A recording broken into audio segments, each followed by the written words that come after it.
What is going on, everybody? Welcome back to the channel. Tonight we're going to talk about how much grease you put in your front end of your Super Duty, when do you stop, and where the hell are the grease points anyway? This is a 450 550. If you got one, you better take notes because you got a lot of them. All right, let's check it out.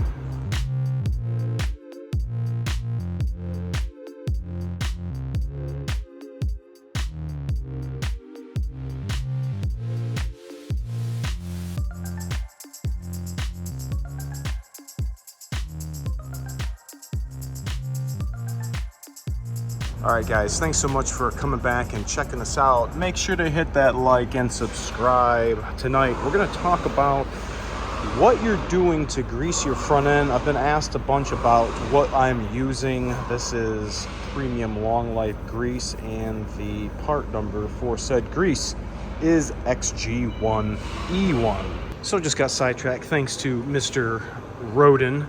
So part number for the long life grease, there are some other ones that I've had on the shelf for quite some time now. If you've been around in the game, you've probably seen this. This is what I used right in the beginning. It's kind of got a green, well, did kind of have a green tint to it. Yeah, not really green anymore. It kind of just sits on the shelf and I use it when I'm just assembling things, not really greasing the ball joints or the steering linkage. This is an older one of this one.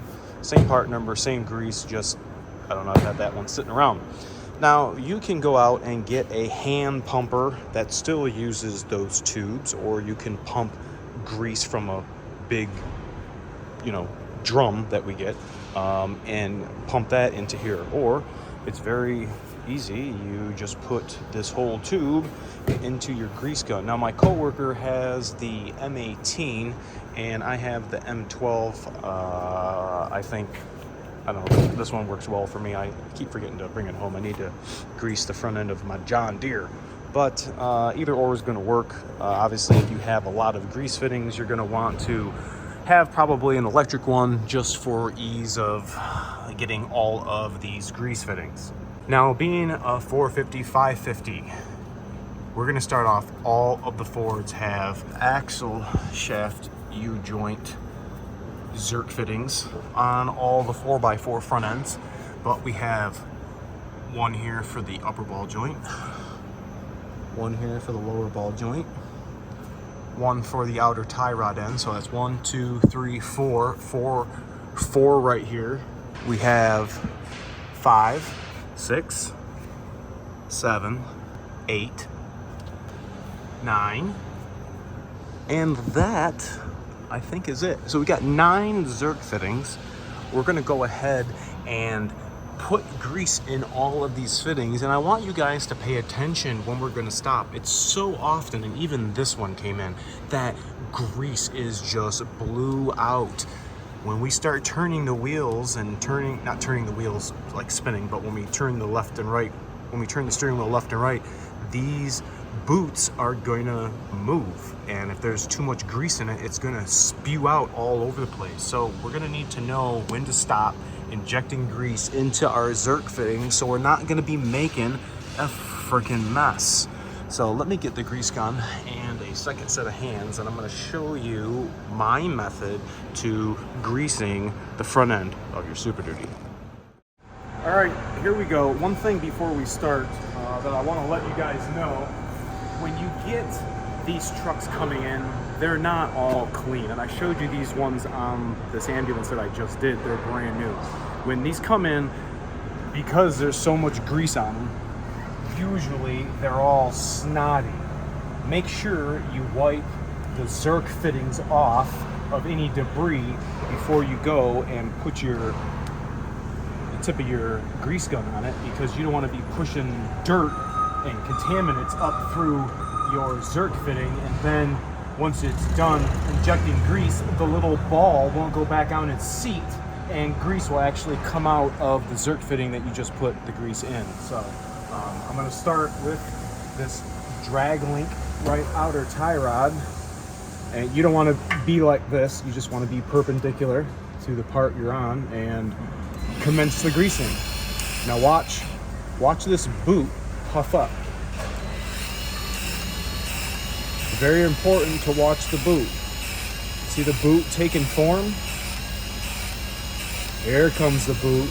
Okay, I'm gonna stop right there and I'm gonna wipe the tip of my gun off and I'm gonna wipe the grease off the top of the Zerk fitting. Now, when you get to a part, when you think you're, let me get this light. Yeah, I'll just put it here. It should be nice and squishy. That's enough grease.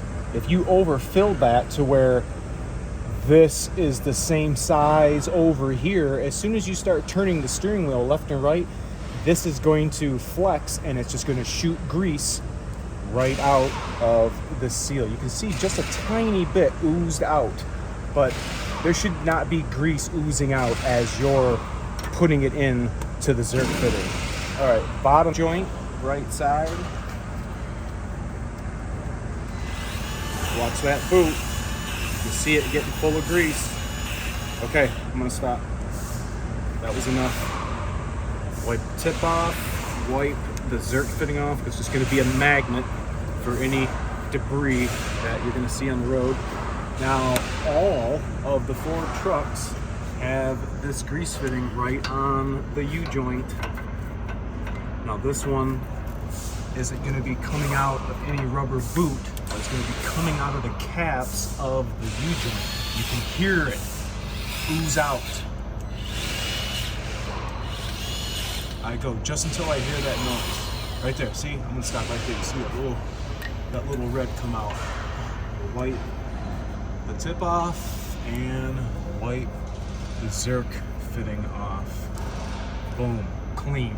Now the upper can be kind of tricky. I'm actually going through the U-joint and I'm gonna try to get it on as flush as I can. I know they make an adapter for this, but I don't have it.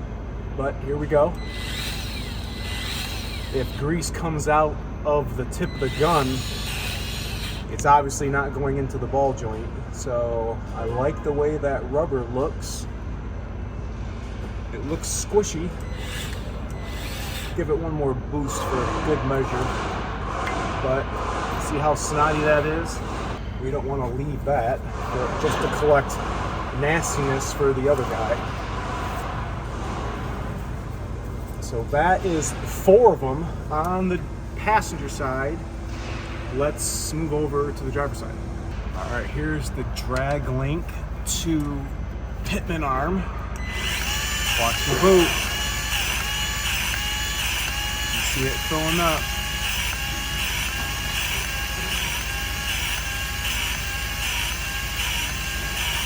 Okay, this one took a lot of grease and I just heard it ooze out the back side, which isn't too big of a deal.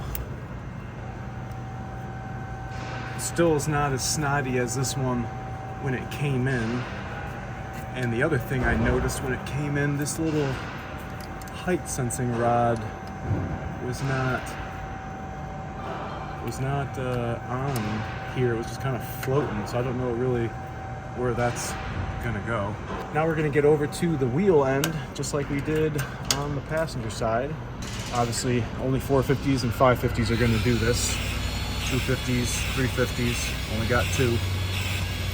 All right, I like the way that looks. Just barely oozing out. So that actually probably was just a little too much. Give it a little squeeze. Still, looks better than how it came in. Okay, we're gonna go for the lower ball joint.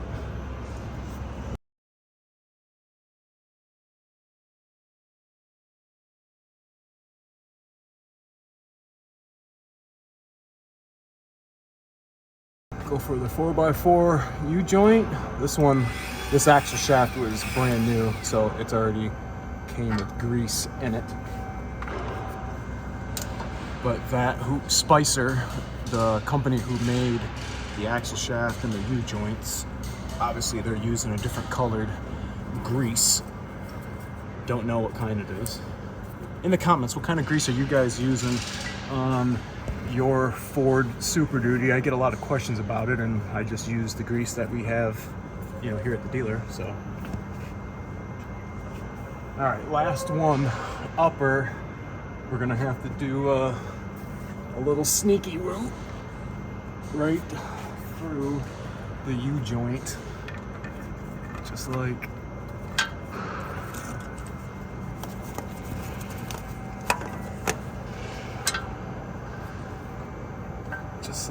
this. There we go. Let's see if I can get it on there straight enough to get grease in there. All right, it's not coming out of the tip, so I see the rubber boot puffing up. All right, one more. That's good. That's good. Give it its final wipe. And now it's time for an alignment. So let me know, guys, if this helped you out. Answering any questions when you're greasing your truck. It's not that hard to do.